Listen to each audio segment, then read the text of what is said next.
नमः सिद्धेभ्यः। ॐ नमः सिद्धेभ्यः। ॐ नमः सिद्धेभ्यः। ॐ नमः सिद्धेभ्यः। ॐ नमः सिद्धेभ्यः। ॐ नमः सिद्धेभ्यः। ओकारं बिन्दुसंयुक्तं नित्यं ध्यायन्ति योगिनः। कामदं मोक्षदं चैव ओंकाराय नमो नमः। अरहमित्यक्षरं ब्रह्म वाचुकं परमेष्ठिनः। सिद्धचक्रस्य सद्बीजं सर्वतः प्रणमाम्यहम्। देवाधिदेव 1008 श्री ऋषभनाथ भगवान की, वर्तमान शासन नायक श्री वर्धमान महावीर भगवान की जय। श्री राम सिद्ध प्रभु भगवान की, परम पूज्य आचार्य गुरुवर श्री विद्यासागर जी महाराज की। 108 परम पूज्य अरहम योग प्रणेता पूज्य मुनि श्री प्रणम सागर जी महाराज की। 108 वात्सल्य मूर्ति परम पूज्य मुनि श्री चंद्र सागर जी महाराज की जय। 24 जिन राज को प्रणमो बारंबार, रामचरित वर्णन करूं तुच्छ बुद्धि अनुसार। सरस्वती माँ शारदे तुमको सुमरूं आज, वीर प्रभु रखना मेरी लाज सभा में आज। श्री राम चरित्र कीर्तन के माध्यम से श्री राम की कथा निरंतर चल रही है और यह कथा करते करते वंशस्थपुर के राजा के समीप उनकी खातिरदारी में उनका बहुत समय बीतता है।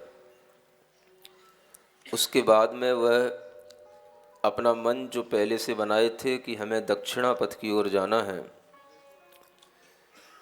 वह दक्षिण की यात्रा अपनी और आगे बढ़ाने के लिए मन में विचार किए और वह वहाँ तक जाना चाहते हैं जहाँ पर भरत की कोई आज्ञा नहीं चलती है। वह उस भूमि को, उस दक्षिणा पथ की ओर जब जाने के लिए उद्यत होते हैं तो रास्ते में उन्हें एक दंडक वन मिलता है और वह दंडक वन ही वह जगह है जो दक्षिणा पथ का एक तरह से अंतिम किनारा है। वहाँ पर भरत की आज्ञा नहीं चलती, कोई बस्ती नहीं, कोई राजा नहीं।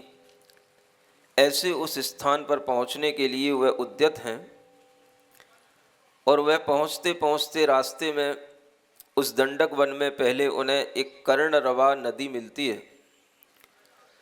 उस कर्णरवा नदी के पास में, उसके तटों पर वह कुछ दिन के लिए विश्राम करते हैं।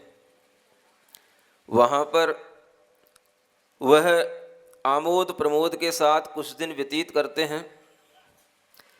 वहीं पर अपनी कुटिया बना करके लक्ष्मण ने अनेक तरह के वहाँ पर बर्तन आदि तैयार किए और उन बर्तनों के माध्यम से वहीं पर खुद वहीं के धान्य का, वहीं के फल फूलों का भोजन आदि बनाना। और आप सोच भी नहीं सकते कि उस समय पर वो सब चीज़ें जो जीवनोपयोगी होती हैं, खाने पीने के योग्य होती हैं, वो सब उन वनों में सहज मिला करती हैं। अच्छी अच्छी गायों के दूध, उन दूधों से बनने वाले सब तरह के मिष्ठान, वह सब कुछ वहाँ बनाने की सुविधाएं रहती हैं। क्योंकि फलों फूलों जंगलों के माध्यम से सब कुछ उपलब्ध होता है, और वही सब कुछ वहाँ पर होते हुए उनका समय बीत रहा है। वनों में जंगलों में मुनिराजों का आवागमन भी हुआ करता है। कभी भी मुनिराजों का आवागमन रुका नहीं। किसी भी तरह के जंगल हो, एकांत स्थान हो, वहाँ पर मुनि महाराज का हमेशा कहीं ना कहीं आवास रहता है, और उनकी ध्यान साधना के योग्य जहाँ स्थान होता है वो वहाँ पर हमेशा रुका करते हैं। कोई भी काल रहा हो, चतुर्थ काल में तो और अधिक मात्रा में धर्म का प्रभाव था, और उसी चतुर्थ काल में यह श्री राम और लक्ष्मण की यह वनवास की यात्रा चल रही है।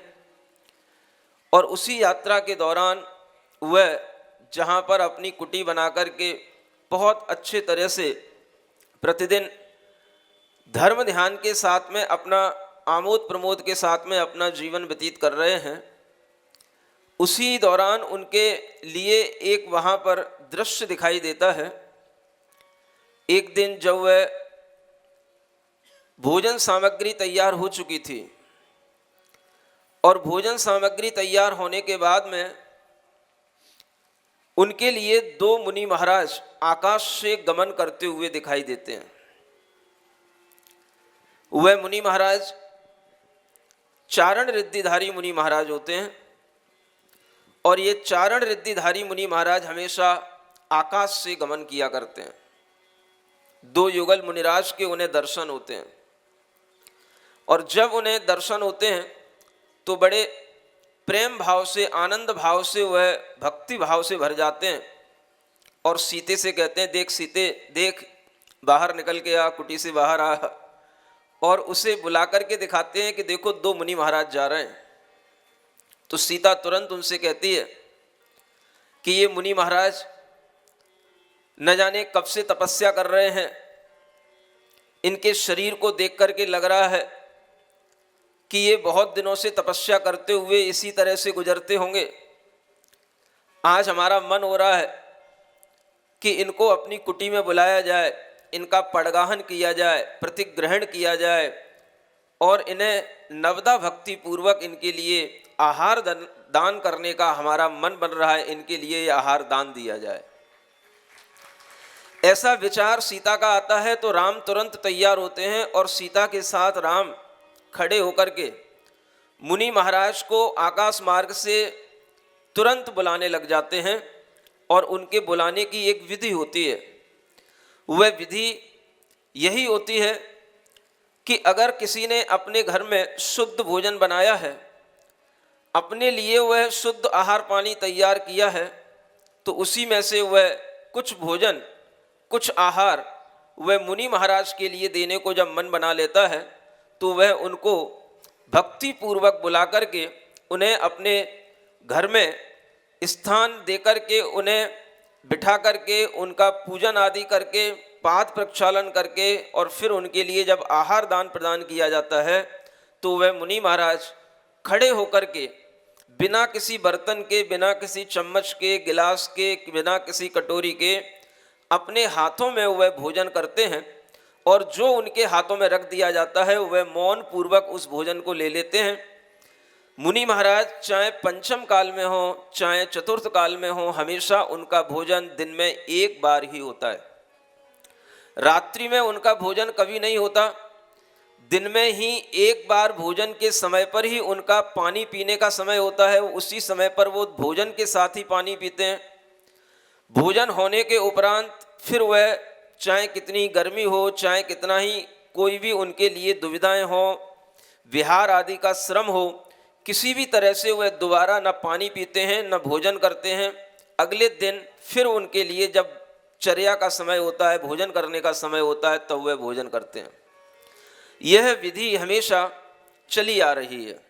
ऋषभ देव तीर्थंकर के धर्म तीर्थ के प्रवर्तन के साथ में जब मुनि धर्म का प्रभाव बना तो ये विधि बनी, और तब से वह अनेक तीर्थंकरों के तीर्थों में इसी तरह से वह ऋषि मुनि तपस्या करते हुए एक स्थान से दूसरे स्थान पर भ्रमण करके चले जाते हैं, जिन्हें हम श्रमण कहते हैं, मुनि महाराज कहते हैं। ऐसे यह श्रमण कभी भी अपना कोई मठ नहीं बनाते, इनके कभी कोई अपने स्थान नहीं होते, और यह हर समाज में, हर गांव में, हर नगर में भ्रमण करते हुए सबके लिए धर्म लाभ देते हुए इसी तरह से अपना विहार करते रहते हैं। यह जो परंपरा हम चतुर्थ काल में देखते थे, आज भी वही परंपरा भगवान महावीर स्वामी के तीर्थ काल में आज भी इस पंचम काल में हमें दिखाई देती है। और इसी परंपरा के माध्यम से वह श्रमण धर्म निरंतर प्रगति पर चलता रहता है, और इसी के माध्यम से हर एक जन समुदाय को उसका लाभ मिलता है। ये बात अलग है, आज मुनि महाराज को देख करके लोग ये समझते हैं कि यह जैनों के मुनि महाराज हैं। यह विचार जो लोगों में आता है वह उनके अपने संकोच के कारण से आता है। मुनि महाराज जब अपना घर परिवार छोड़ दिए तो वह किसी घर परिवार के नहीं होते, वह उन्हीं के होते हैं। जो उनकी भक्ति करता है वो उनके हो जाते हैं। अनेक लोगों को इस तरह का संकोच होता है, वो संकोच आप इस श्री राम के दृष्टांत से दूर कर सकते हो। जब श्री राम स्वयं सीता के साथ में मुनि महाराज को देखते हैं तो वह उनको बुलाने के लिए निवेदन करते हैं, और बुलाने के लिए निवेदन कोई विशिष्ट निवेदन नहीं होता, सीधा साधा निवेदन होता है। अत्र अत्र अत्र तिष्ठ तिष्ठ तिष्ठ। इसका मतलब क्या होता है? यहीं यहीं यहीं पर रुक जाइए, रुक जाइए, रुक जाइए। अगर आपको संस्कृत नहीं भी बोलना आती है तो आप हिंदी में भी बोलेंगे तो भी महाराज रुक जाएंगे। आपके लिए ये भक्ति का भाव होना चाहिए कि हम मुनि महाराज को रोक लें, और अपने घर पर रोकने के बाद में हमारे घर में शुद्ध भोजन हो, हमारी शरीर शुद्धि हो, हमने अपने मन शुद्धि के साथ में शुद्ध भोजन का निर्माण किया हो, जिस भोजन में किसी भी जीव राशि का कोई हनन ना हुआ हो, जो भोजन मर्यादित हो और मर्यादा के अनुसार ही वह भोजन बनाया गया हो, जो भोजन छने हुए जल का हो, जल छानने के बाद में जो उसमें जीव छन करके आ जाते हैं उनका भी उस जल में पुनः विसर्जन किया गया हो, ऐसे शुद्ध जल से, और हर मौसम की मर्यादा के अनुसार जो आटे की, मसाले की जो मर्यादाएं होती हैं उस मर्यादे के अनुसार अगर वह भोजन किसी भी श्रावक के घर में हो, और वो श्रावक अगर मुनि को भक्ति भाव पूर्वक इस तरह से उन्हें बुलाता है, रोकता है कि हे स्वामिन अत्र तिष्ठ तिष्ठ तिष्ठ, मन शुद्धि, वचन शुद्धि, काय शुद्धि, आहार जल शुद्ध है, मेरे घर में प्रवेश कीजिए, मेरे घर में आहार जल शुद्ध है, आज मुझे आहार लेकर के आज मुझे धन्य कीजिए, तो कोई भी व्यक्ति उन मुनि महाराज का पड़गाहन कर सकता है। ये संकोच है दूसरे लोगों का जो मुनि महाराज को अपने घर में नहीं बुलाते। केवल जैन लोगों ने ये अधिकार ले रखा है, लेकिन ये अधिकार केवल जैन लोगों का नहीं है, अधिकार सभी लोगों का है। अगर श्री राम मुनि महाराज को बुला सकते हैं तो श्री राम के भक्त भी मुनि महाराज को अपने घर में बुला सकते हैं।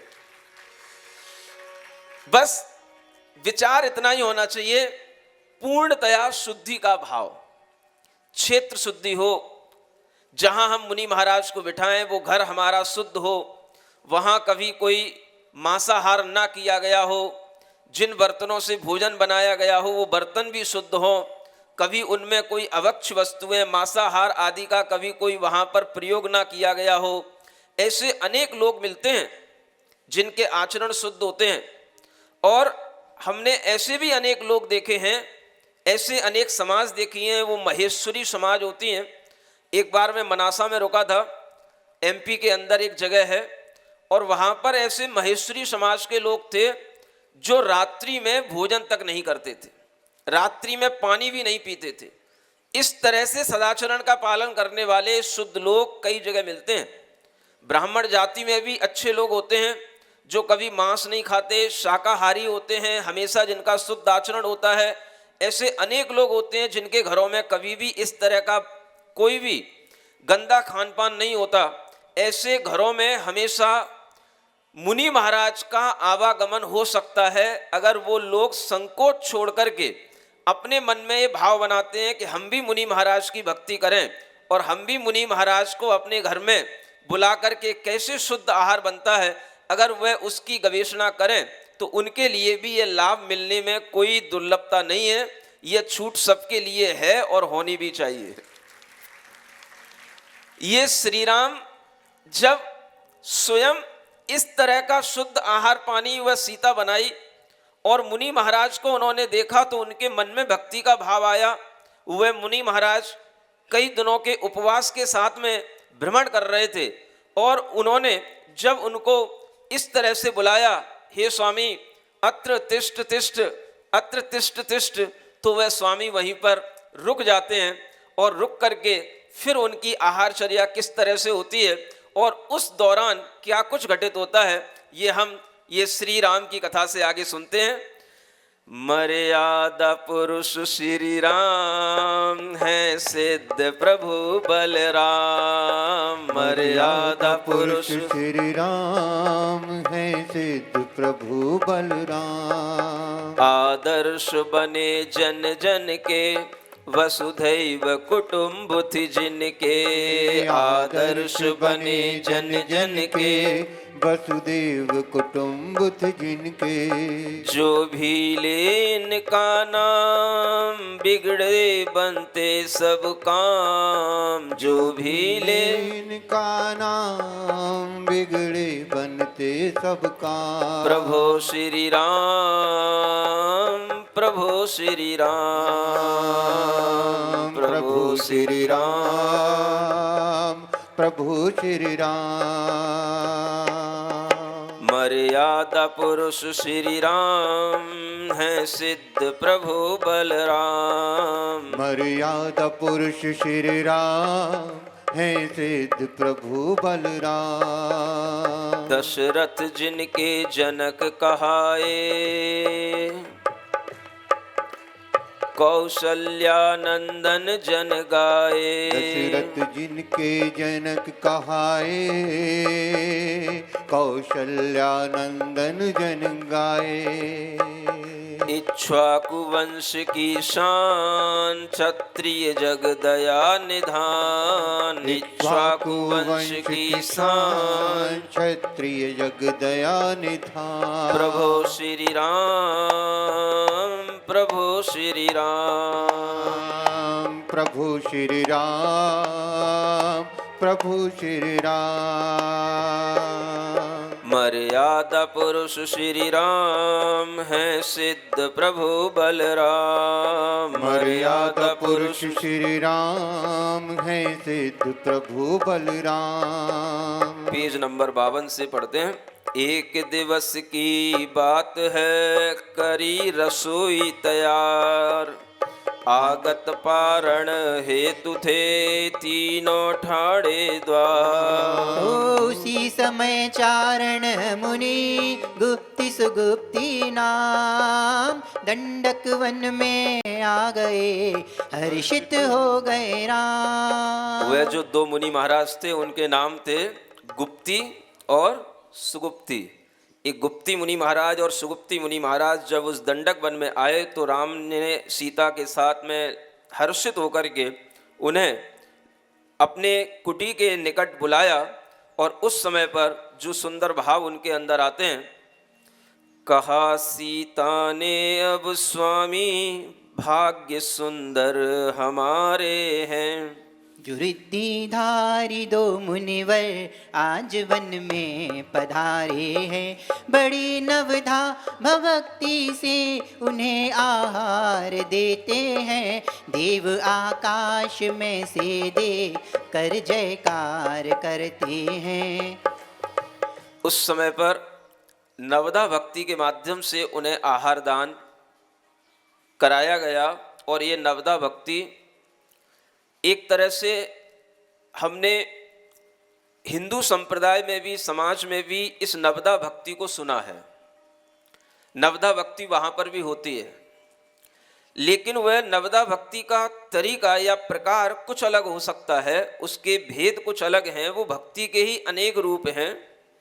लेकिन जो मुनि महाराज के लिए नवदा भक्ति है, ये नवदा भक्ति का मतलब होता है कि जैसे जब उनका प्रतिग्रहण कर लिया, प्रतिग्रहण करना एक भक्ति हो गई, जब हमने उनको भावपूर्वक उन्हें रोक लिया, अत्र अत्र तिष्ठ तिष्ठ ऐसा कहकर के जब हमने उनको रोक लिया, और रोकने के बाद में उनकी 3 परिक्रमा लगा करके उन्हें विनय पूर्वक अपने घर की ओर, अपने घर के आंगन की ओर उन्हें ले गए, यह एक भक्ति हो जाती है। फिर जब उन्हें अपने घर के आंगन में, रसोई में, उचित स्थान पर जब उन्हें बैठाया जाता है, तो उन्हें एक पाटे पर, लकड़ी के आसन पर उन्हें विराजमान करने के लिए उन्हें वहाँ पर निवेदन किया जाता है। तो वो निवेदन करने के बाद में वह मुनि महाराज वहाँ बैठ जाते हैं। फिर उसके बाद में उनके चरणों का प्रक्षालन किया जाता है, जल डाल करके गंधोदक लिया जाता है, ये दूसरी भक्ति हो जाती है। फिर उसके बाद में उनके लिए पूजन किया जाता है, अष्टद्रव्य से जैसी बने वैसी पूजन हो जाती है, उनके गुणों की आराधना की जाती है, ताकि श्रावक के मन में भाव आता है कि हमारे लिए आज ये दिवस धन्य है कि हम भक्ति पूर्वक हे भगवान आपको आहार दे रहे हैं। ऐसा नहीं कि आपको आहार की इतनी ज़रूरत थी कि आपके लिए हम आहार दे रहे हैं तो हम बहुत बड़े हो गए। श्रावक अपने मन में भक्ति भावना से, उस विनम्रता से अपने आप को बहुत लघु महसूस करते हुए और उनके गुणों की पूजा बंदन करते हुए वह एक भक्ति और कर लेता है, जिसे अष्टद्रव्य से पूजा कही जाती है। ऐसी शुद्ध द्रव्य से पूजा करने के बाद पुनः वह नमोस्तु करता है, एक भक्ति और हो जाती है। और फिर उसके बाद में वह अपने मन से उनके लिए एक विश्वास दिलाता है कि जो यहाँ पर आप भोजन करेंगे, हम आपको जो भोजन देंगे वह मैंने मन से, वचन से, काय से शुद्ध होकर के बनाया है। स्नान आदि से निवृत्त होकर के शुद्ध वस्त्रों से, जिन वस्त्रों को किसी ने छुआ ना हो, ऐसे शुद्ध वस्त्रों से उस भोजन को बनाया गया है और शुद्ध वस्त्रों से ही वह भोजन दिया जाता है। जिन शुद्ध वस्त्रों को पहनने के बाद में कोई भी शरीर की क्रियाएं किसी भी तरह की न की गई हो, ऐसी वह पूर्ण शुद्धि के साथ में वह भोजन कराने के लिए जब वो श्रावक उद्यत हो जाता है, तो वह मन शुद्धि, वचन शुद्धि, काय शुद्धि, आहार जल शुद्ध है, यह 4 शुद्धियां और उनके लिए बोल करके उनके लिए विश्वास दिला देता है। इस तरह से यह नवदा भक्ति माने 9 प्रकार की भक्तियां होने पर वह मुनि महाराज उस श्रावक से आश्वस्त होकर के आहार ग्रहण कर लेते हैं। वह श्रावक जानता है कि शुद्ध भोजन कैसे होता है, शुद्ध पानी का चयन कैसे किया जाता है, यह उसे ज्ञात होता है। और इसी तरह का शुद्ध भोजन पान वनों में, जंगलों में हमेशा मिला करता है। ग्रामीण जीवन जब तक रहता था, हर घर घर में शुद्ध भोजन पान रहता था, क्योंकि हर दिन शुद्ध आटा बनना है, रोजाना का आटा बनना है, रोजाना मसाले बनने हैं, रोजाना ऊखली में कूटना है सब कुछ। पहले से पैकेट बंद कोई चीज़ें, ये जो बाजार का सिस्टम चला है, कभी भी अगर पुराने लोग यहाँ बैठे हों तो आज से 20 साल 30 साल पहले कभी आटा, नमक, मसाले कभी कोई लोग घर में पैकेटों के माध्यम से खरीद करके कभी नहीं लाते थे।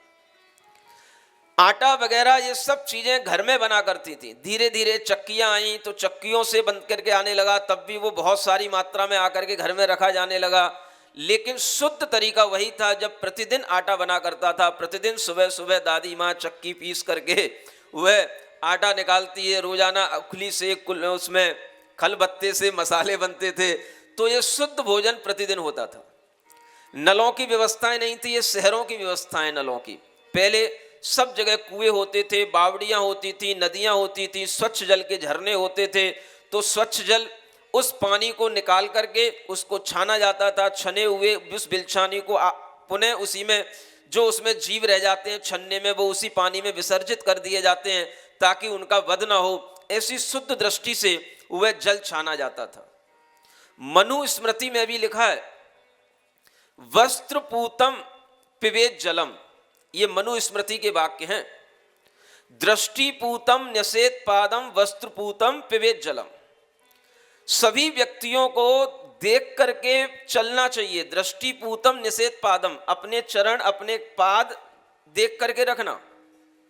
वस्त्रपूतम पिबेत जलम, और जल को हमेशा वस्त्र से छान करके जल को पीना। ये सब पहले भारतीय सभ्यता में सबके लिए होता था। इसमें जाति का संप्रदाय का कोई भेद नहीं होता था। हर व्यक्ति छान करके पानी पीता था। कोई भी रात्रि में भोजन नहीं करता था। ये भारत की एक सभ्यता हुआ करती थी, एक पहचान हुआ करती थी।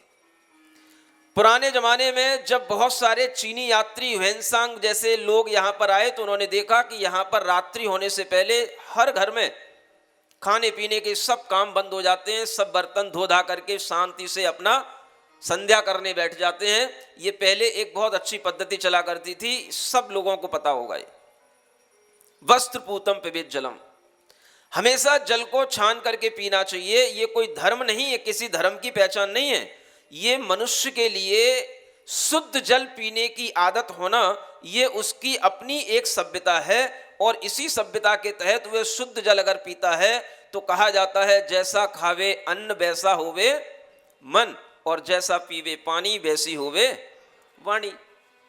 तो ये शुद्ध जल, शुद्ध भोजन, शुद्ध शरीर के साथ में जब निर्मित किया जाता है तो उसके माध्यम से वह पूर्ण शुद्धि के साथ में मुनि महाराज के लिए आहार कोई भी दे सकता था और दे सकता है।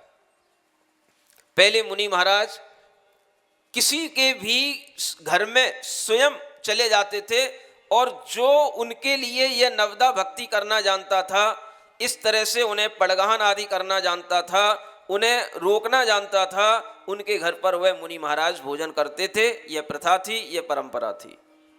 आज ये परंपरा धीरे धीरे संकुचित होकर के कुछ जैन लोगों तक ही सीमित रह गई है, और जैनों में भी कुछ ही लोग जानते हैं, बाकी तो सब देखा सेखी किया करते हैं। इस तरह की इस परंपरा के साथ में उन श्री राम ने उस चतुर्थ काल में हजारों वर्ष पहले मुनि महाराज के लिए आहार दिया, और उस आहार देने के बाद में जब उन्होंने आहार दे लिया, मुनि महाराज को वहां पर उन्होंने अपनी कुटी के बाहर थोड़ा विराजमान कर लिया, उनके चरणों में बैठ गए और धर्म सुनने के लिए उनसे निवेदन किया। उसी समय पर वहां पर अनेक प्रकार से वहां पंच आश्चर्य होने लग जाते हैं। पंच आश्चर्य जानते हैं?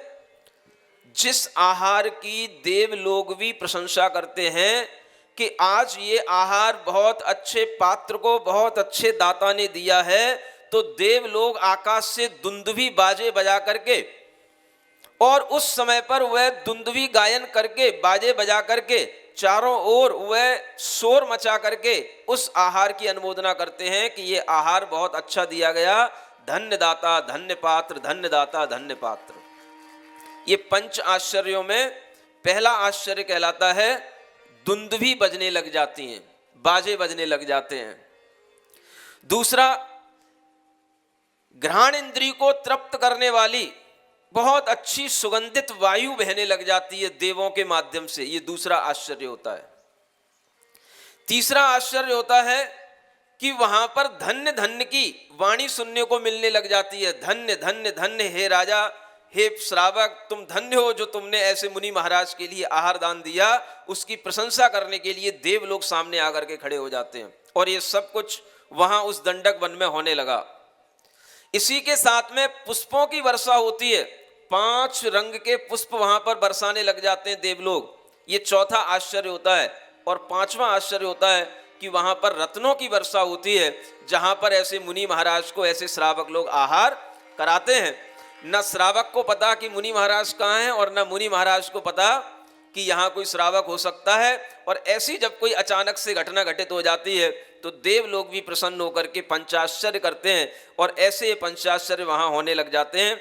उन्हीं का वर्णन आगे इस रूप में यहाँ पर है। रत्न और पुष्प वृष्टि सात पंचाश्चर्य होते हैं, वहीं एक गिद्ध बैठे वृक्ष पर यह दृश्य लगते हैं। मुनि दर्शन से परभव याद सारे आ गए उसको, इस भव पापों का फल रौरव दिखा सामने उसको। मिटाने पाप अपने आ गिरा मुनियों के चरणों में, हुआ सुंदर स्वरूप ऐसा कहाँ तक हाल वर्णों में। पैर वैडूर मणि समचोच हो गई लाल मूंगे सी, चमकले स्वर्ण की वह पंख लगते बहुत प्यारे हैं। कहा सीता ने स्वामी भाग्य सुंदर हमारे हैं। उसी समय पर एक और घटना घटित होती है। इधर मुनि महाराज का आहार होता है, मुनि महाराज बैठे होते हैं। जब आहार दिया जाता है उससे पहले पाद प्रक्षालन किया जाता है, और पाद प्रक्षालन का वह जो जल है वह कुटी के बाहर रखा रहता है। वहीं एक वृक्ष के ऊपर एक गिद्ध पक्षी आकर के वहां पर बैठ जाता है। वह गिद्ध पक्षी वह सारा दृश्य देखता है कि यहाँ क्या हो रहा है। जब दुंदुभी बाजे बढ़ते हैं, तरह तरह के वहां पर आवाजें होती हैं, सारे पक्षी इधर उधर भाग जाते हैं, लेकिन वह गिद्ध पक्षी नहीं भागता। उसे देख करके सीता के मन में थोड़ा सा क्रोध भी आता है, आकुलता भी होती है, और वो कहती है कि देखो ये कितना ढीठ पक्षी है कि सारे पक्षी इधर उधर चले गए, भाग गए, ये अभी तक यहीं बैठा है।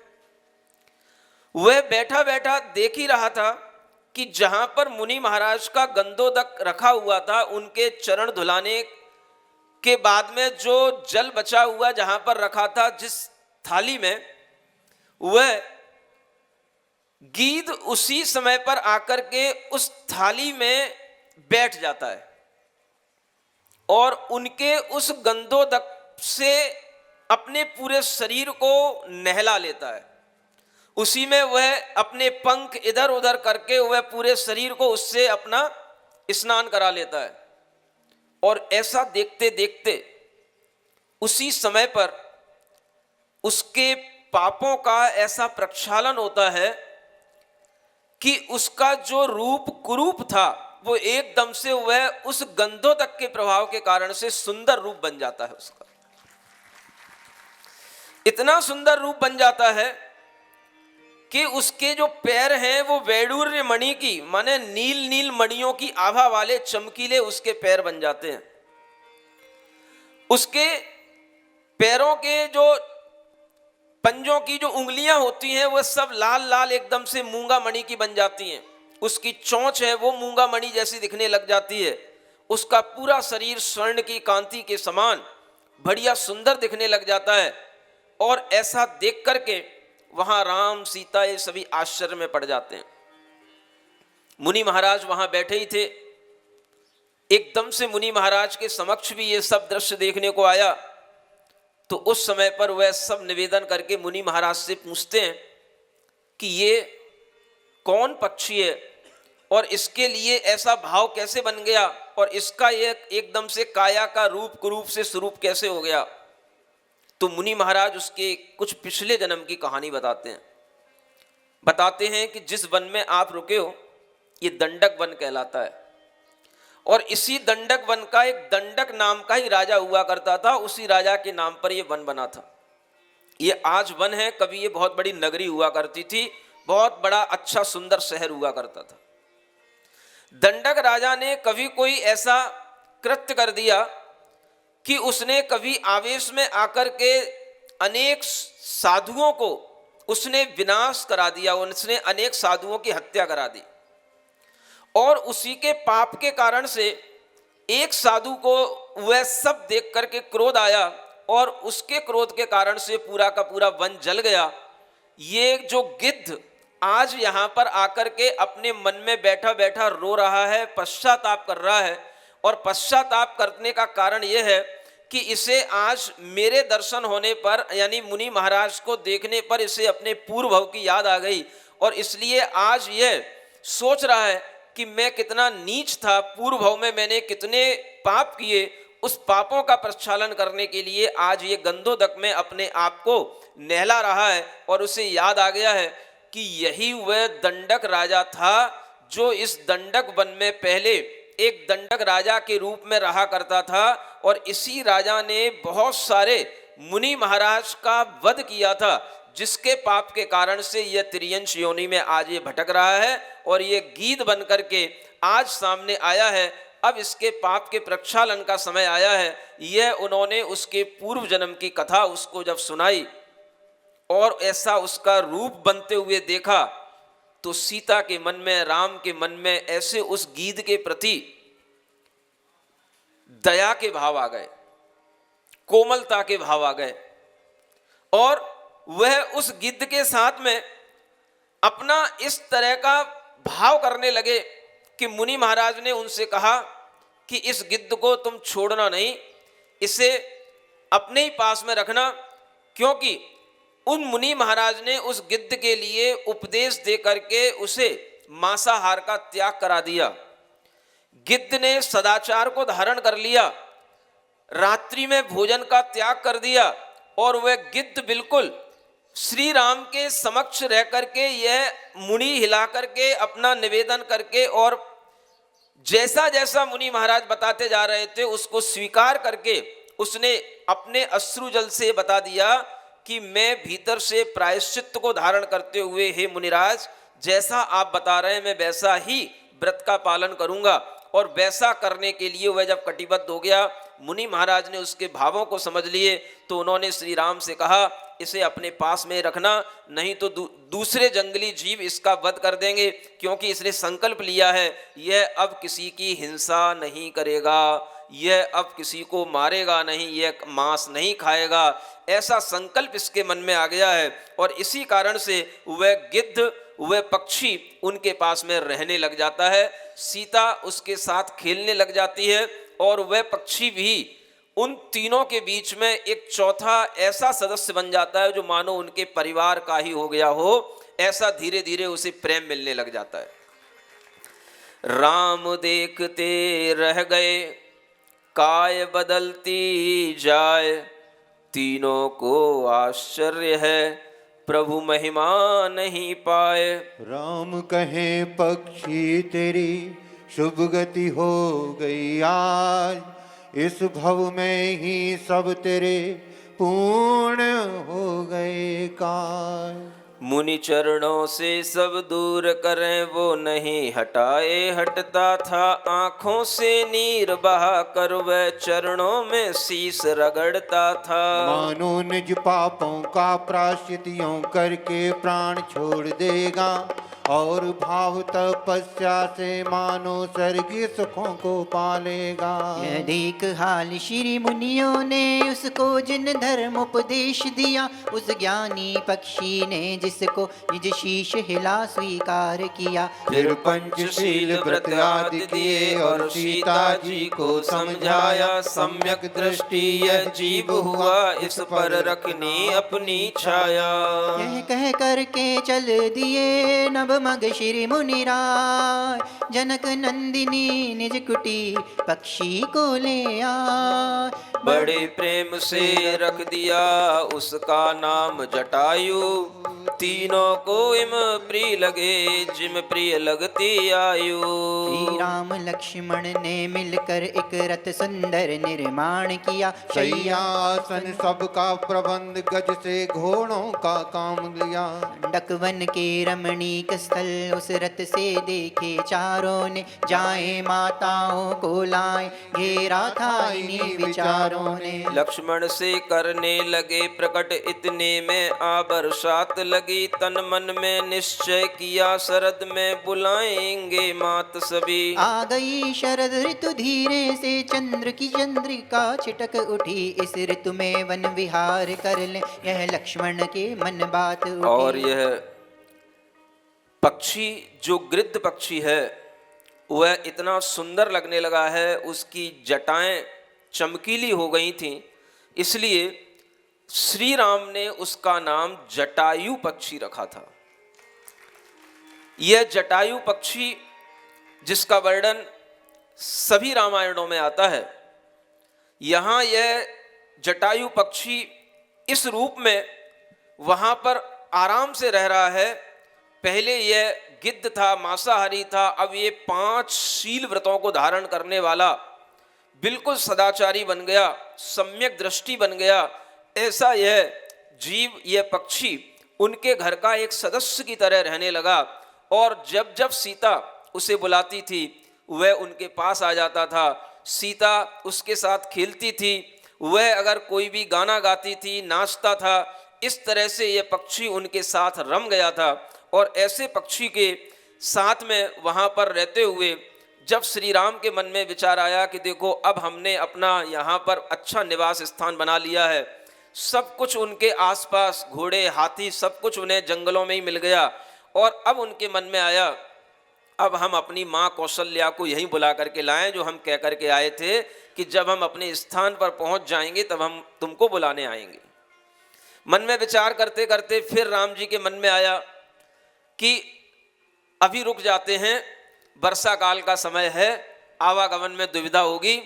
जब ये वर्षा काल चला जाएगा तब उसके बाद में शरद ऋतु का समय आएगा, जब सब जगह स्वच्छ वातावरण हो जाता है तब बुला करके लाएंगे। और ऐसा विचार करके उन्होंने पूरा चातुर्मास का समय वहीं निकाला। और उसके बाद में जब वह शरद ऋतु का समय आता है, वन में विहार करते हैं। लक्ष्मण जी के लिए इधर उधर घूमने का मन बहुत होता है और वह कभी कभी जैसे ही मौका पाते हैं कि उन्हें समय मिलता है कि अब हम निश्चिंत हैं, राम और सीता की थोड़ी सी देखभाल किए बिना भी हम इधर उधर घूम सकते हैं, तो वह लक्ष्मण जी इधर उधर घूमने निकल जाते हैं। और इसी स्थिति में वहाँ पर एक बहुत बड़ी घटना घटती है, जो घटना आगे एक किस रूप में सामने आती है यह उसकी पृष्ठभूमि है। सीता हरण जो होता है उसकी बहुत बड़ी पृष्ठभूमि है, और उस पृष्ठभूमि को हर एक बंधु को अच्छे ढंग से सुनना भी है, पढ़ना भी है, समझना भी है कि क्यों सीता का हरण हुआ और वह सीता के हरण के पीछे कौन सी कहानी थी। वो कहानी अब आपके सामने आती है। गुरु कथा सुनाए राम रतन गुण धाम की, गुरु कथा सुनाए राम रतन गुण धाम की। है पद्म पुराण में पुण्य कथा श्री राम की, है पद्म पुराण में पुण्य कथा श्री राम की। विद्या गुरु का आशीष पाए नगर बरेला मुनि द्वय आए। चंद्र प्रभु का दर्शन कीना, राम प्रभु का सुमिरन कीना। सब पर शब्द मोहिनी डारी, मंत्र मुग्ध हो गए नर नारी। मर्यादा का भान कराया, परमात्मा का स्वरूप दिखाया। प्राकृत के मर्मज्ञ कहाते, संस्कृत के तत्वज्ञ कहाते। और हमको जो निश दिन ध्याते, योग साधना हमें सिखाते। हे गुरु भाग्य हमारे जागे, राम कथा सुनी आपके आगे। विद्या गुरु के आँख के तारे, प्रणम्य चंद्र हमें भव से तारे। राम श्री राम श्री राम श्री राम, राम श्री राम श्री राम श्री राम। अब वह श्री राम वहाँ पहुँचते हैं। ये वर्णन कर्णरवा नदी के पास का है। इस कर्णरवा नदी के उस पार जाने का उनका मन बन चुका था, और उस पार जाने की उन्हें इतनी ललक थी कि उनके शरीर में रोमांच उत्पन्न हो जाते थे कि हम उस स्थान पर पहुँचें जहाँ भूमि गोचरियों का प्रवेश बंद हो जाता है, जहाँ उनका पहुँचना कठिन हो जाता है, जहाँ भरत की आज्ञा नहीं चलती है। हम उस दंडक वन के भी उस अंतिम छोर पर चलें, और वहाँ पहुँचने के लिए वह बिल्कुल समुद्र के किनारे पर पहुँच जाते हैं, जो समुद्र का किनारा उस दंडक वन का आखिरी किनारा होता है। और वहाँ के बाद में विजयार्थ और विद्याधरों के वहाँ पर नगरों के राजाओं का आवागमन होता है। ऐसे उस दंडक वन के अंत में एक क्रौंच रवा नदी पड़ती है, और जो समुद्र के उत्तर तट के बीच में है, वह जो स्थान है वह वंश स्थल पर्वत का स्थान कहलाता है। और वहाँ पर बांसों की बहुत बड़ी बड़ी झाड़ियाँ होती हैं। उन झाड़ियों में एक शंबूक नाम का व्यक्ति वहाँ पर कुछ विद्या सिद्ध करने के लिए बैठा होता है। उसकी बात अब आपके सामने आगे आती है। क्या कर रहा होता है? लक्ष्मण जी राम जी की आज्ञा लेकर के इधर उधर घूमने निकलते हैं, और उन्हें क्या दिखाई देता है ये सब आगे आप पढ़ेंगे। आज्ञा लेकर भ्रात से लखन घूमने जाए, वन में थोड़ी दूर पर अजब सुगंधी आय। अचरज भर कर मन में लक्ष्मण जब तक सुगंधि की खोज करे।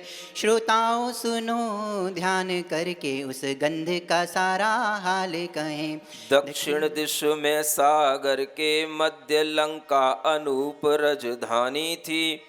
प्रति नारायण रावण राजा की चले जहाँ मन मानी थी। 8-10 सहस्त्र रानियों मध्य जीवन की मौज उड़ाता था 3 खंड का वह राजा राक्षस वंशी कहलाता था। रावण से छोटे कुंभकर्ण और सबसे लघु विभीषण थे पूर्व कर्म के उदय भाग्य से तीनों ही तेजस्वी थे। रावण पंडित विद्वान बड़ा जिन शासन के पालन हारा। विद्याएं बहुत थी सिद्ध उसे और न्याय नीति जानन हारा। थे इंद्रजीत और मेघनाथ 2 पुत्र बड़े ही बलधारी, और चंद्रनखा सुंदर भगिनी जो खरदूषण की वरनारी। पाताल लंक में चंद्रनखा संग खरदूषण सुखराज करें। दोनों आँखों से 2 कुमार शंभूक व सुंदर भाग भरे। अब यहाँ पर यह रावण का चित्रण आया है। फिल्म में जब तक नायक के साथ में खलनायक का दृश्य ना हो तो फिल्म का आनंद बढ़ता नहीं है। लेकिन आप पहले से जानते हैं कि इस फिल्म में क्या होने वाला है। कभी कभी देखी हुई फिल्मों को भी बार बार देखने में भी एक रोमांच आता है और आनंद बढ़ता है। यह रावण का यहाँ पर छोटा सा वर्णन किया। सबसे बड़ी बात ये जानने की है कि ये रावण राक्षस वंश का बहुत बड़ा राजा था, 3 खंड का अधिपति।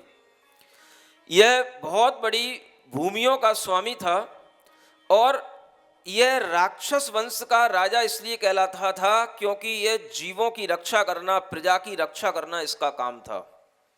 आप इसको राक्षस के रूप में ना लें। राक्षस शब्द संस्कृत साहित्य के अनुसार रक्षा करने के अर्थ से बनता है। जो रक्षा करने वाला होता है उसे राक्षस कहते हैं। जैसे रघु का राघव बनता है, मनु का मानव बनता है, ऐसे राक्षस शब्द से राक्षस शब्द बनता है। यह राक्षस वंश का था, जिसके वंश में इसके दादा, इसके पूर्वज हमेशा प्रजा की रक्षा करने के लिए तत्पर रहते थे। ऐसे यह राक्षस वंश का एक बहुत बड़ा राजा था, और इसकी जो बहन थी जिसका नाम था चंद्रनखा, जिसका नाम आप लोगों ने क्या सुन रखा है? शूर्पनखा। कोई बात नहीं, नाम उसका नख के साथ ही जुड़ा है ना। नख उसके, नख माने नाखून उसके शूर्प के समान है, चंद्रमा के समान है। यह चंद्रनखा की जो स्थिति है वह चंद्रनखा का विवाह हुआ है किससे? खरदूषण से। ये सबको ज्ञात है। उन्हीं चंद्रनखा और खरदूषण से उनके 2 पुत्र उत्पन्न हुए। एक का नाम था शंबूक और एक का नाम था सुंदर। ये 2 पुत्र उनके हुए, और इसमें जो शंबूक नाम का ये जो पुत्र था, यह पुत्र चूंकि ये विद्याधरों के राजा थे, सबको विद्याएं सिद्ध करने की होती हैं, और ये पुत्र अपनी विद्या सिद्ध करना चाहता था। और एक सूर्यहास खड्ग होती है, सूर्यहास खड्ग, क्या नाम है? सूर्यहास खड्ग। हाँ, खड्ग माने तलवार। ये देवताओं के द्वारा प्रदान की जाती है। इस तलवार को सिद्ध करना माने हजारों देवताओं को अपने हाथ में रख लेना है। ऐसी इस सूर्यहास खड्ग को सिद्ध करने के लिए लक्ष्मण का उस स्थान पर जाना हुआ जहां पर यह शंबुक उस सूर्यहास खड्ग को सिद्ध करने के लिए बैठा हुआ था। और यह सिद्धि उसने जो की थी बहुत लंबी तपस्या के साथ की थी। ध्यान रहे कि यह रावण का एक तरह से भांजा हुआ और यह उसी जंगल में वह सिद्धि कर रहा है जहां पर राम लक्ष्मण सीता वहां पहुंच चुके हैं। देखो, व्यक्ति कहीं ना कहीं अपने कर्म का मारा ही होता है। हम चले जा रहे हैं, कहीं से कहीं तक पहुंच रहे हैं, ये समझ के चलना कि कर्म हमें वहां तक ले जा रहा है। कौन ले जा रहा है? कर्म प्रधान विश्व करी राखा, जो जस करई सो तस फल चाखा। ये हमेशा वाक्य याद रखना। यह विश्व कर्म प्रधान है।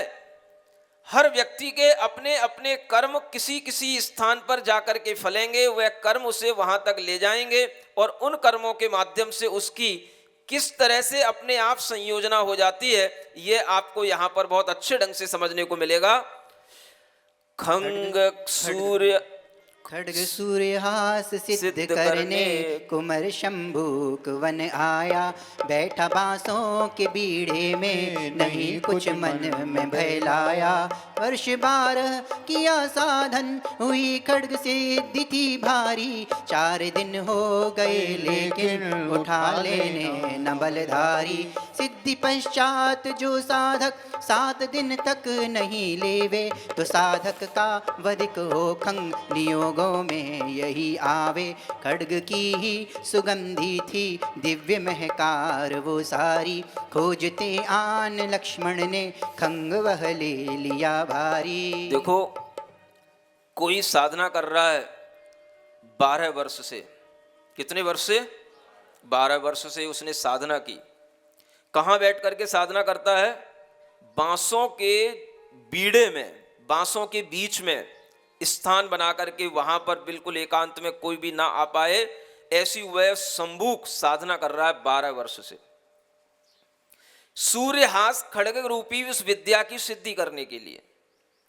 और उस साधना के साथ में उसके अनेक नियम है। वह एक ही अन्न का भोजन लेता है, ब्रह्मचर्य का पालन कर रहा है, हर तरह के सदाचार के नियमों का निभाते हुए पूरी संयम के साथ में, एकाग्रता के साथ में उसने वो सिद्धि की। और उसके 12 वर्ष पूरे हो चुके। 12 वर्ष पूरे होने के बाद में वह सूर्यहास खड्ग उसके सामने आ गया, उन्हीं बांस के झुंडों में लटकने लग गया। लेकिन उस सिद्धि के उपरांत एक नियम था कि जो सिद्धि होने के बाद भी यह 7 दिन तक यह खड्ग जो नहीं उठाएगा, तभी वो उस साधक के काम में आएगा। अगर उसने 7 दिन धैर्य नहीं रखा और बीच में ही उस खड्ग को उठा लिया, तो वह उसी के द्वारा उसकी मृत्यु हो जाएगी। विद्या सिद्धि के अनेक नियम होते हैं। 12 वर्ष उसके पूरे हो चुके थे, सूर्यहास खड्ग उसे सिद्ध हो चुका था, वह उस बांस के झुंड में लटक रहा था। उसका तेज सूर्य की हास करने वाला, सूर्यहास माने सूर्य का भी प्रकाश जिसके सामने मंदा पड़ जाए, और उसी तलवार से वह सुगंधी महक रही थी, जो सुगंधी लक्ष्मण के नाक तक पहुंची। जब लक्ष्मण वहां घूमने निकले तो वह घूमते घूमते उस सुगंधी के आकृष्ट से वह वहां पर पहुंचे कि ये सुगंधी कहां से आ रही है। वह कौतूहल उनके अंदर हुआ और वे वहां तक पहुंचे जहां वो तलवार लटक रही थी। भीतर बांस के उस बीड़े में कौन बैठा उन्हें पता नहीं था। बाहर वह तलवार लटक रही थी, सूर्य के समान तेजस्वी वह तलवार थी। और उस संबूक के लिए जो समय था, वो समय केवल 7 दिन में से उसके लिए 3 दिन और बचे थे। 4 दिन उसको हो गए थे। देखो, पुण्य किसे कहते हैं, भाग्य किसे कहते हैं। अर्जित कोई करता है, भोगता कोई है। ऐसा भी होता है कि नहीं होता? कमाता कोई है, खाता कोई है। विद्या सिद्धि कोई कर रहा है और विद्या किसको मिलने वाली है, ये आपके सामने आ रहा है दृश्य। इसे कहते हैं कर्मों का फल। आदमी 12-12 वर्ष से जो अर्जित करता है, साधना करके जो कमाता है, उसे पुण्यवान व्यक्ति एक झटके में आकर के ले लेता है। और लक्ष्मण घूमते घूमते वहां आते हैं। उस संबुक के लिए 12 वर्ष से उसकी मां, जिसका नाम चंद्रनखा, वह चंद्रनखा उसके लिए भोजन लेकर के आती थी। केवल 7 दिन में भी अब उसके मन में इतना धैर्य नहीं रह रहा था। वो रोजाना नाचती थी, खरदूषण के पास जाकर के कहती थी, देखो मेरे बेटे को विद्या सिद्ध हो गई, तलवार सामने दिख रही है, बस 3 दिन और बचे हैं, बस 2 दिन और बचे हैं। ऐसा विचार करते हुए उसके मन में बहुत हर्ष उत्पन्न हो रहा था और वह प्रतिदिन भोजन लेकर के आती थी और उसको वहीं पर उसी स्थान पर भोजन करा करके देख करके चली जाती थी। इस तरह से यह कार्य चल रहा था 12 वर्ष से। सुन रहे हो? बोलो तो, क्या समझ में आ रहा है? ये बहुत बड़ी घटना है। आप सोचो, जंगल में भी सौभाग्य मिल रहा है, अनेक अनेक चीजों का, अनेक अनेक तरह की विद्याओं का, ये सब पूर्व पुण्य के उदय से प्राप्त होता चला जाता है। और वह सौभाग्य कभी कभी किसी विशिष्ट घटना का कारण भी बन जाता है। जब वह सुगंधी को सूंघते सूंघते लक्ष्मण जी वहां आते हैं, तो उन्होंने जैसे ही वो तलवार देखी, वो तो अपनी धुन में थे ही, उन्होंने तलवार देखी तो उन्होंने तलवार, उन्हें ना किसी से पूछना, ना किसी को देखना, ना कुछ समझना, उन्होंने वो तलवार वहां से अपने हाथ में उठा ली और तलवार को देख रहे हैं। बहुत चमकदार है, बहुत मजबूत है, बहुत पैनी है, और उसको आजमाने के लिए उन्होंने उसी बांस के बेड़े में उस तलवार को चला दिया। क्या हुआ? वह संबूक उसी के अंदर बैठा था, उसके 2 टुकड़े वहीं पर हो गए। खड्ग लिया जब हाथ में, मन में उठा विचार, इस बीड़े पर चलाकर देखें इसकी धार। देखें इसकी धार की कैसी सिफ्त का है यह स्वामी, देव हजारों सेवा में है खड़े खंग के नामी। इधर चलाया कटाशीष शंभूक बांस का बीड़ा, कौन मरा निर्दोष सोचे व्यापी मन में पीड़ा। और उस समय पर जब वह, उसका खून उस तलवार में लग गया, वह उसका धड़ एकदम से कट के गिर पड़ा। एक तरफ तो ये दृश्य है और दूसरी तरफ हजारों देवता वहां पर आकर के जय जयकार करने लगे और लक्ष्मण के समक्ष आकर के हाथ जोड़ करके खड़े हो गए। मैं आपकी दास्ता स्वीकार करता हूं, आप मेरे स्वामी हैं, जब भी आप मुझे जो आज्ञा देंगे मैं आपकी आज्ञा का पालन करूंगा। हजारों देवता उनके चरणों में आकर के नतमस्तक हो गए। जो देवताओं के माध्यम से वह खड्ग सिद्ध होकर के उस संबुक के हाथ में आना था, वह खड्ग सिद्ध होकर के लक्ष्मण के हाथ में आ गया और लक्ष्मण उन सब खड्गों के साथ में उन देवताओं का भी राजा बन गया। इधर एक बहुत बड़ा खून हो गया और वो नादानी में हो गया, अनजाने में हो गया। लक्ष्मण ने जानबूझ करके उसको मारा नहीं था, वो तो उन्होंने उस तलवार की धार देखने के लिए उस पर चलाया और जब वो चल गया तो एक बहुत बड़ा अनर्थ हो गया। और फिर उस अनर्थ के बाद देखो क्या होता है। लिए मन भारी लौटे जी, राम तब लखन संबोधे जी, जब सारा हाल सुनाया, सुन संबोधन राम कंगो लक्ष्मण शीश लगाया। उस समय पर बहुत देर हो चुकी थी, राम परेशान हो रहे थे कि लक्ष्मण कहाँ चला गया है, बहुत देर से दिखाई नहीं दे रहा है। उन्होंने सीता से कहा, राम जी ने सीता से कहा कि लक्ष्मण कहाँ गया, कितनी देर से नहीं आया। सीता ने देखा इधर उधर, नहीं दिखाई दिया। उन्होंने जटायु पक्षी से पूछा, वह जटायु जब तक देखने के लिए तैयार होता है तब तक सीता भी इधर उधर देख रही होती है और उसे दिखाई देता है कि बहुत चमकता हुआ कुछ हाथ में वह लेकर के लक्ष्मण सामने आ रहा है और वो राम से कहती है कि देखो देखो वो आ रहा है। और जब वो उसके हाथ में वो तलवार देखते हैं तो वो कहते हैं ये क्या आ गया, ये क्या करके ले गया, ये कहाँ से तुझे तलवार मिल गई। तो लक्ष्मण ने सारा वृत्तांत सुना दिया, जैसा कुछ जंगल में घटित हुआ, वन में घटित हुआ। उसको सुनकर के लक्ष्मण जी प्रसन्न भी हुए और उदास भी हुए। प्रसन्न इसलिए हुए कि तुमने बहुत बहादुरी का काम कर लिया कि ये तलवार तुम ले आए, सूर्यहास खड्ग तुम्हारे हाथ में आ गया, लेकिन तुमने एक वध कर दिया और इस वध का पाप भी हमको भोगना पड़ेगा, क्योंकि किया हुआ कर्म, किया हुआ कृत्य, इसका जो पाप है वह पाप हमारे ही माथे पड़ेगा। यह पाप हमको छोड़ेगा नहीं। जो जैसा कर्म करता है उसे उसका फल भोगना पड़ता है, चाहे वो कितना ही बड़ा महापुरुष हो, चाहे वो कितना ही बड़ा राजा हो, चाहे वो किसी भी वंश का हो, यह कर्म किसी को छोड़ते नहीं। और इस बात के कारण से कि आज एक पंचेंद्रीय जीव का वध हो गया, वो थोड़ा सा उदास थे, और उसी उदासी के समय पर एक और सामने वह बात आती है। हर्षित तीनों हो रहे आगे सुनो बयान, भोजन लेकर आई थी चंद्र नखा उस थान। जब तीनों उस समय पर हर्षित भी थे, मन में भारीपन भी था, और उसी समय पर वह चंद्र नखा अपने बेटे शंभू के लिए भोजन लेकर के आई थी।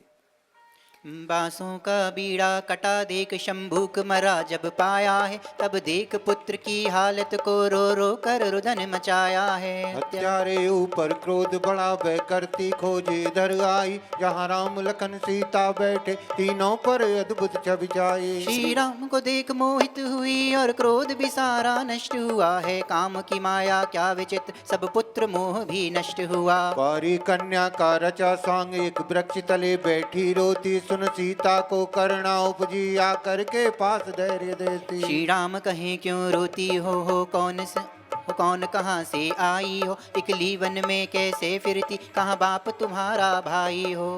क्या होता है देखो, परिणतियां जीवों की कैसी कैसी होती हैं। वह चंद्रनखा इधर रोने लगी और रोते रोते इधर उधर जंगल में ढूंढने लगी कि मेरे बेटे को किसने मार दिया, मेरे बेटे को किसने काट दिया, ये वध किसने किया। उसे कोई दिखाई नहीं दिया। दूर उसे वह राम लक्ष्मण दिखाई दिए, और दूर से उनका रूप देख करके वह ऐसी मोहित हो गई राम लक्ष्मण के ऊपर कि वह अपने पुत्र का दुख भूल गई, शोक भूल गई, और वह जो रो रही थी उस रोने का उसके अंदर वह भाव भी चला गया, और वह उनके रूप को देख करके ऐसी मोहित हुई कि वो भी विद्याधरी थी, वह भी अनेक तरह से विक्रिया करके रूप बदलना जानती थी। उसने तुरंत ही एक नव युवती का रूप बना लिया, और ऐसा रूप बना करके, एक नव कन्या का रूप बना करके वह एक वृक्ष के नीचे बैठ करके वहां पर उन्हीं के आसपास इस तरह से रोने लगी कि उनके पास तक आवाज पहुंच जाए, और वह राम लक्ष्मण की कुटी के आसपास वह वृक्ष के पास नीचे बैठ करके रोने लग गई। उसकी करुण आवाज सुनकर के सीता को दया आई, वह उनके पास पहुंची, धैर्य बनाया, और श्री राम के पास में वह पहुंच करके उस घटना को बताती है। श्री राम भी वहां देखने जाते हैं, और श्री राम उससे सबसे पहले पूछते हैं कि तुम इतनी सुंदर रानी, इतनी सुंदर कन्या होकर के यहाँ जंगल में अकेले क्यों भटक रही हो, कौन है तुम्हारे घर के लोग, ये वहां पर पूछते हैं। तो वह उनके लिए उत्तर देती है, बताऊं क्या तुम्हें साजन निशा अपना पता अपना, मरे माता पिता दोनों न कोई आसरा अपना, अकेलेपन से घबराती वनी में आई जान देने, मुसीबत हर तरफ छाई सुखों के दिन हुए सपना, शरण हूँ आपकी अब तो मुझे वर लीजिए स्वामी, करूँ सेवा मैं तन मन से नाम नित आपका जपना, सुने खोटे वचन उसके तो तीनों मौन हो बैठे, नहीं उत्तर मिला कोई चली पति पर जो था अपना। क्या कहती है वहां आकर के, मेरे माता पिता मर चुके हैं, मैं अकेली हूँ, मेरा कोई सहारा नहीं है, मैं अकेली घबराती हुई इस वन में आई थी, मैं मरना चाह रही हूँ, लेकिन आपको देख करके मुझे सहारा मिल गया, मैं तन मन से आपको चाहती हूँ, आप मुझे स्वीकार कर लें तो मैं अपना मरण का यह प्रण जो मैं लेकर के बैठी हूँ ये छोड़ दूंगी। सुन रहे हो? देखो, यहां पर महापुरुषों की कुलीनता और उनका विवेक नजर आएगा आपको। भले ही उन्हें अकेले जंगलों में कई बार वनमाला मिली, जित पद्मा मिली, सबसे उन्होंने ब्याह रचा, लेकिन आज जब उनके सामने ये आई और इसके वचन सुने तो अपने आप श्री राम के मन में भास गया कि ये कुछ खोटे वचन हैं, ये कोई कुलीन नारी नहीं है, ये गलत बोल रही है, इसके अंदर झूठ है। ये उन्होंने भांप लिया, क्योंकि उसकी जो हालत थी, उसका जो कहने का तरीका था और उस तरह से वह जो अपनी बात बता रही थी, वह उन श्री राम को भास गई कि यह कोई बहाना बना रही है और वह श्री राम के किसी भी तरह से इशारे को समझ नहीं पाने के कारण से, श्री राम का कोई भी इशारा उसके लिए नहीं मिलने के कारण से, तीनों उस समय पर श्री राम, लक्ष्मण और सीता वहां से वापस लौट आते हैं, उस स्थान से हट करके आ जाते हैं। लेकिन वह जो चंद्रनखा थी वह मोहित थी, राम पर भी लक्ष्मण पर भी। वो तो ये चाह रही थी, चाहे मुझे लक्ष्मण स्वीकार कर ले, चाहे मुझे राम स्वीकार कर ले, कोई भी मुझे स्वीकार कर ले, लेकिन राम ने उसकी जब बातों को सुना तो उनके मन में विचार आया कि इसके वचन खोटे हैं, इसका भाव खोटा है और यह एक कुलीन नारी की ये भाषा नहीं हो सकती है, यह कोई अच्छी नारी नहीं है। ऐसा विचार करके वो वहां से हटाए। लेकिन लक्ष्मण के मन में उसके रूप को देख करके उससे मोहित होने का भाव बना रहा। भाई के सामने लक्ष्मण कुछ कह ना सके, वो लौट आए, लेकिन लक्ष्मण के मन में विचार आया कि ये भाई ने क्या किया, इतनी सुंदर नारी को जो दया के कारण से भीख मांग रही थी, सबको हम आसरा दिए फिरते हैं, उसको भी आसरा दे देते, उसको भी अपना लेते। तो लक्ष्मण के मन में विचार आया और लक्ष्मण फिर उन विचारों के साथ में उससे मोहित हुआ। बाद में समय पाकर के राम को अपनी कुटी में पहुंचा करके उनकी थोड़ी सेवा करके बाद में वह उसको ढूंढने निकला, तब तक तो वो चंद्रनिखा वहां से चली गई और वह फिर लक्ष्मण उसको ढूंढता रहा, वह उसको नहीं मिली और नहीं मिली तो निराश होकर के फिर लक्ष्मण वापस राम के पास में आ गए। लेकिन वह चंद्रनखा अब क्या करती है, उसका बहुत बड़ा अपमान हो गया। क्या अपमान हो गया? उसे इन दोनों ने स्वीकार नहीं किया। इस अपमान का दंश लेकर के वह अपने राजमहल में पहुंचती है और वहां पर क्या नाटक रचती है, ये अब आपके सामने आता है। मर्यादा पुरुष श्री राम है सिद्ध प्रभु बलराम। मर्यादा पुरुष श्री राम है सिद्ध प्रभु बलराम। जो स्वार्थ मोह को तज के उपकार लोक का करके, जो स्वार्थ मोह को तज के उपकार लोक का करके, अपवाद का रखते ध्यान पाते खुद में सम्मान। अपवाद का रखते ध्यान पाते खुद में सम्मान। प्रभो श्री राम, प्रभो श्री राम, प्रभु श्री राम, प्रभु श्री राम। मर्यादा पुरुष श्री राम है सिद्ध प्रभु बलराम। मर्यादा पुरुष श्री राम है सिद्ध प्रभु बलराम। जब वह चंद्रनखा खरदूषण के पास पहुंचती है और खरदूषण उसका कुछ बेहाल देखता है, तो वह क्या हाल देख करके क्या सोचता है, निज नारी का देख कर यह वित्रस्त सा हाल, खरदूषण कहने लगे ये क्या प्रिय हवाल। उस नारी ने वहां जाकर के अपना वो हाल कर रखा था, खुद उसने अपने हाथ से अपने वस्त्रों को फाड़ डाले, अपने मुंह पर, अपनी छाती पर कुछ नाखून लगा लिए और जाकर के इस तरह का हाल अपने पति को सुनाया कि मुझसे एक व्यक्ति ने, दोनों व्यक्तियों ने जंगल में जबरदस्ती की और जब मैं उनसे जान बचा करके जैसे तैसे यहाँ पर आ पाई तो मैं इस हाल में आपको दिखाई दे रही हूँ। ऐसा उसने अपने पति खरदूषण के सामने ये नाटक किया और ये नाटक को देख करके वह क्रोधित होता है और फिर उसके बाद की कहानी कुछ और ही हो जाती है। यह क्या प्रिय हवाल जरा सब साफ साफ बतलाओ, किसका आया काल नाम तुम उसका मुझे बताओ।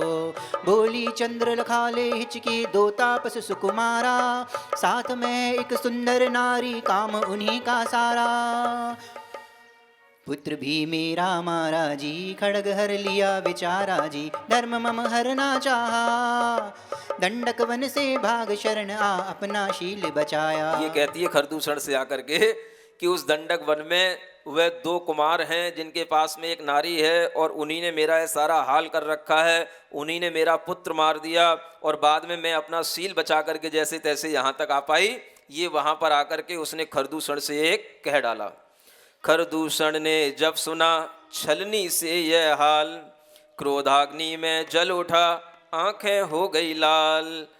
सेनापति मंत्री बुलवाए और युद्ध की तैयारी है, रावण पर भेजा दूत कहा हम चाहते मदद तुम्हारी है। और इधर सभी राजाओं सहित घर दूषण युद्ध को जाता है। सीता ने कहा प्रभु देखो तो यह कौन गर्जता आता है। भय से व्याकुल हो गई सिया, श्री राम ने धैर्य बंधाया है, कोई सिंह वगैरह ही वन में ये त्रास दिखाने आया है। फिर शत्रु का दल देख लिया तो समझ गई माया सारी, शंभू कहना और खड़ग लिया उसके बदले की तैयारी। उठ गए राम बख्तर पहना और दृष्टि धनुष पे धारी है, लक्ष्मण बोले मेरे होते क्यों आपने की तैयारी है। जाऊंगा अकेला और सभी पे विजय प्राप्त कर आऊंगा, यदि भीड़ पड़ी तो सिंहनाद कर आपको मैं बुलाऊंगा। चल दिए लखन इतना कह कर खरदूषण सन्मुख आया है, वह खरदूषण 14 सहस्त्र विद्या स्वामी कहलाया है। विद्याधर नभ के मध्य और भूमि पर लखन अकेले थे, मायावी नरेशों के लाखों ही वार इन्होंने झेले थे।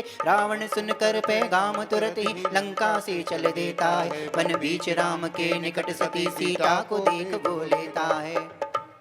क्या होता है जब खरदूषण को क्रोध आया तो वह अपने सभी राजाओं के साथ में गर्जना करता हुआ अपनी सेना को लेकर के उधर चलता है, और दंडक वन में जब वह सेना आते हुए दिखाई देती है तो सीता उस समय पर डर जाती है। बहुत भयंकर वह नाद करती हुई, शब्द करती हुई, कोलाहल करती हुई वह सेना का आगमन चारों तरफ से जब दिखाई देता है तो वह विद्याधरों की सेना होती है। वह विद्याधर राजा होते हैं जो आकाश में भी हल्ला करते हैं और जमीन पर भी हल्ला करते हैं। वह जमीन पर भी बहुत भारी सेना लेकर के आए, आकाश में भी बड़े बड़े योद्धा खड़े हो गए, और जब ये सब देखा तो तुरंत राम और लक्ष्मण तैयार हुए। और जब तैयार हुए तो लक्ष्मण ने कहा आपको वहाँ जाने की जरूरत नहीं है, आप यहीं पर सीता को देखें, यहीं पर आप रुकें, इस कृत्य के लिए हम पर्याप्त हैं। और लक्ष्मण अपना कवच धारण करके, उनके पास में एक विशिष्ट कवच होता है जो शत्रु के बाणों से उनकी रक्षा करता है, अपना धनुष बाण लेकर के, वह सूर्यहास खड्ग लेकर के, तमाम विद्याएं उनके साथ में भी हैं लेकिन सेना नहीं है, वो अकेले हैं। और वह लक्ष्मण स्वयं वहाँ चलने के लिए तैयारी करते हैं, और जब वहाँ पर जाने लगते हैं तो वह अकेले जाते हैं। सेना बहुत भारी होती है, राम सोचते हैं ये अकेली सेना को कैसे विजय प्राप्त करेगा, फिर भी उनको लक्ष्मण पर विश्वास है। और लक्ष्मण जाते जाते राम से कहते हैं कि यदि हमें जरूरत पड़ी, यदि मुझे आवश्यक लगा तो मैं वहां पर लड़ते लड़ते एक सिंहनाद करूंगा। उस सिंहनाद को सुनकर के ये समझ लेना आप कि मैं आपको बुला रहा हूं, अन्यथा मैं आपको जब तक ना बुलाऊं तब तक आप सीता के पास ही रहना, इन्हें छोड़ करके अकेला मत जाना। ऐसा आपस में सब लोग विचार करके वह लक्ष्मण को जाने देते हैं, और लक्ष्मण से यह बात कह करके कि जब सिंहनाद लक्ष्मण करेगा तभी वह राम वहां पहुंचेंगे, यह बात राम को ज्ञात हो जाती है। और राम उस समय पर उस लक्ष्मण को अकेले जाने की तैयारी करने की और अकेले जाने की उसे आज्ञा दे देते हैं। लक्ष्मण अकेला ही खरदूषण के 14,000 राजा उसके साथ में है, 14,000 विद्याओं का वह स्वामी है। उन सब के बीच में वह राजा लोग जो विद्याधर थे वो आकाश में डटे हुए हैं, और लक्ष्मण अकेला धरती पर खड़ा है। और उस भूमि पर अनेक मायावी नरेश माया मने अनेक तरह की माया रचने वाले, विद्याओं के माध्यम से अनेक तरह के रूप धारण करने वाले अनेक लाखों राजा उसके सामने हैं, और उन सब के बीच में लक्ष्मण जमीन पर अकेला खड़ा हुआ उनके बाणों का प्रहार सहता है, उनसे लड़ता है। और उस समय पर इधर युद्ध हो रहा होता है। खरदूषण ने रावण के लिए भी वो पैगाम भेज रखा था कि आपको भी सहायता करने के लिए आना है, क्योंकि खरदूषण को ज्ञात हो गया था कि इस खड्गहास, इस सूर्यहास खड्ग को हाथ में लेने वाला कोई सामान्य व्यक्ति नहीं हो सकता, और ये तलवार जिसने अपने हाथ में ली है उससे युद्ध करना भारी पड़ सकता है। इसलिए जब रावण को ये सारा समाचार पहुंचाया कि तुम्हारा भांजा एक तरह से मृत्यु को प्राप्त हो गया है, तो रावण उसके लिए भी देखना आना चाहता था। अपनी संवेदनाएं खरदूषण के साथ रखने के लिए भी उसका आना जरूरी था। और रावण लंका से चल करके उधर उस दंडक वन में आता है, और रावण को भी उस समय पर वहां आते आते सबसे पहले वह युद्ध करने बाद में जा पाता है। पहले उसको कुछ और वह दिखाई दे जाता है। सामने वहां पर सीता बैठी होती है, राम उसके पास खड़े होते हैं, और वह उस सीता के रूप को देख करके मुग्ध होता है। सीता का रूप अनुपम था, जो वर्णन में नहीं आ सकता। लख सुधि अपनी रावण भूला, अब युद्ध में भी ना जा सकता। वह आया था खरदूषण की सहायता करने के लिए, युद्ध में जाने के लिए, लेकिन वह सीता के रूप में ऐसा मोहित हुआ कि वह वहीं का वहीं खड़ा रह गया, और अपने मन में तरह तरह से विचार करने लगा कि अगर यह सीता हमारे हाथों में नहीं आई, हमारे भुजाओं में नहीं आई, तो हमारी इन भुजाओं का कोई अर्थ नहीं, कोई प्रयोजन नहीं।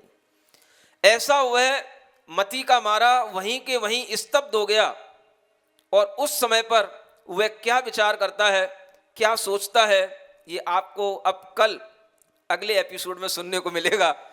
कैसे वह सीता के लिए क्या छल रचता है, क्या छद्म भाव से वह उस सीता का हरण करता है, यह कल आपको सुनने को मिलेगा। आज का समय पूरा हो रहा है। बस ध्यान यही रखना है कि घटनाएं जो घटित होती हैं वह सब कर्म के उदय से घटित होती हैं। कर्म के उदय में अपने आप वहीं पर जाकर के जीव पहुंच जाता है जहां पर इस तरह से कोई संयोजना बनने वाली होती है। कहां वो सोच रहे थे हम मां को लेकर के आए, और कहां वह एकदम से बीच में यह घटना घटित हो गई कि वो शंभुक का वध हो गया, खरदूषण की सेना सामने आ गई, मां और सब घर वालों की याद तो दूर रखी रह गई, और वह यहाँ पर दंडक वन में उलझ गए। और इसी उलझन से उनकी उलझन अब आगे किस तरह से बढ़ती चली जाती है हम यह देखेंगे, और उनके बारे में ये भी विचार करते रहेंगे कि सभी महापुरुष बलवान होते हैं, पुण्यशाली होते हैं, लेकिन कर्म किसी को भी नहीं छोड़ते हैं। कर्म प्रधान विश्व करी राखा, जो जस करई सो तस फल चाखा। वह कर्म किसको किस रूप में कहां पर पहुंचा दें, इसलिए हर व्यक्ति का जीवन मरण उसके कर्म के साथ चलता है। अभी तक जो श्री राम आनंद लेते रहे वह इस भाव से लेते रहे, कुछ हो या ना हो, कुछ हो या ना हो, मेरा मन दुर्बल ना हो, कुछ हो या ना हो, मेरा मन दुर्बल ना हो।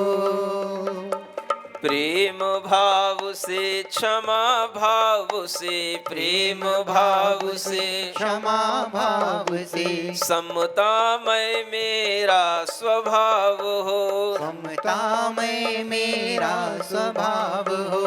गुड़ी जनों के दर्शन से, गुड़ी जनों के दर्शन से मन मंगल मंगल हो, कुछ हो या ना हो, मेरे मन में घृणा न हो, कुछ हो या ना हो, मेरे मन में घृणा न हो। श्री राम हमेशा सबके प्रति समभाव, क्षमा का भाव, मैत्री का भाव रख करके अपना जीवन जी रहे हैं, लेकिन उसके बीच में भी कुछ ऐसी घटनाएं घटित हो जाती हैं जिसके कारण से उन्हें युद्ध भी करना पड़ता है। और जब उनके सामने कोई युद्ध करने आता है तो वह युद्ध अपने भावना से नहीं करते, सामने वाले की विरोधी हिंसा का प्रतिकार करने के लिए उन्हें वह युद्ध का सहारा लेना पड़ता है। ऐसे अहिंसा को अपनी सामने रखने वाले महान अहिंसक, दयालु, क्षमावान वह श्री राम का जीवन अपने मन की प्रबलता, सबलता और अपने मन की मजबूती के साथ उस वन में भी आनंद के साथ व्यतीत हुआ। लेकिन अब उनके सामने क्या घटित होने वाला है ये हम कल से फिर आगे की कहानी समझेंगे। तब तक के लिए बोलिए श्री राम भगवान की जय।